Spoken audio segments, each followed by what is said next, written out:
So, nutrition intro. So in today's presentation, we're going to go over your calories, macros, portion guides, super shakes, and hydration. So starting off, we went through this in the first video, but I just want to highlight it again.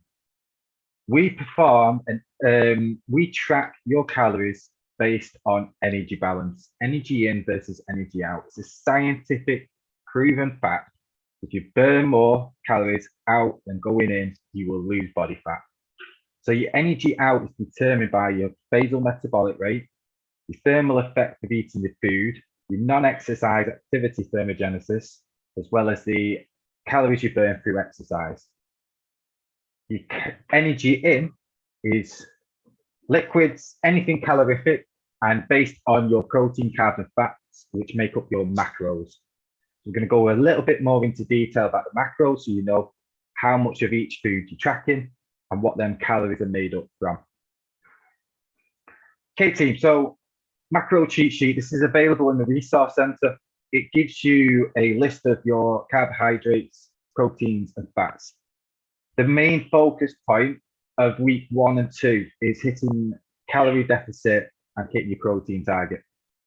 What I want you to be aware of, though, and have the knowledge of what carbohydrates are and what fats are. Say your fat portion, for example, is the fingers worth. We need to know what fats are. What are we measuring out as a finger's worth, rather than having a fist of fats and then the calories go through the roof on your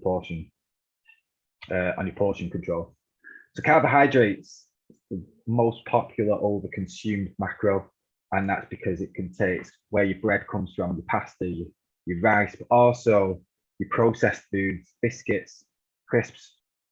Carbs and protein, great for vegetarian.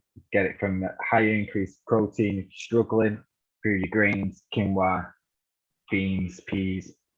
And then your main protein source is pretty much going to be your chicken, turkey, and beef. If you're a fish fan, get a fish in. Just be careful of your oily fish. Oily fish twice a week at most, like your mackerel or your salmon. Sea bass, cod, you can get that in as a lean protein source. You don't have to restrict that 2 times a week. Okay, you also got proteins that have some fats in as well, like your egg yolk. Cottage cheese is high in protein, gets good fats in there, omega-3 and 6. Chia seeds, which I recommend on super shakes.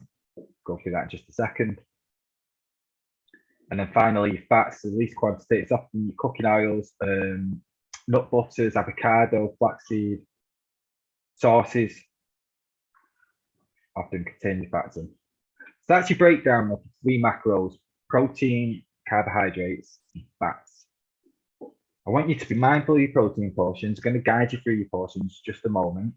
And when you're tracking your calories this week and next week, it's calories first, protein second. Don't worry about carbs and fats for now. I wanted to explain what they are so you're aware of what you're eating on your plate, whether you're having too many carbs, too much fats. And to understand how much we should be having in each meal, let's go through that next. Okay, team. So let's go into your portion control. So ladies, the most important portion control there is your protein. Palm size protein, use your hand size. 1 full palm size protein with every meal. Veggies, 2 fists of veggies.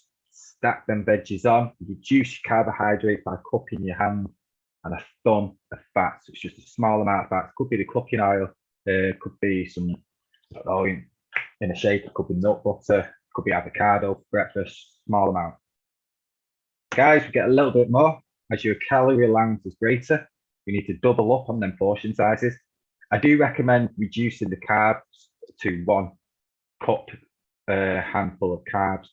On training days, post-workout, pre-workout, 2 cups. That's the only adjustment I recommend. Otherwise, double up on the ladies' portions. You should hit target. What I recommend, as it's a habit that I use myself, is that I struggle to eat real food first thing in the morning. My digestion takes a while to wake up. I have to get a bit of movement first, and eventually I'm able to consume proper food.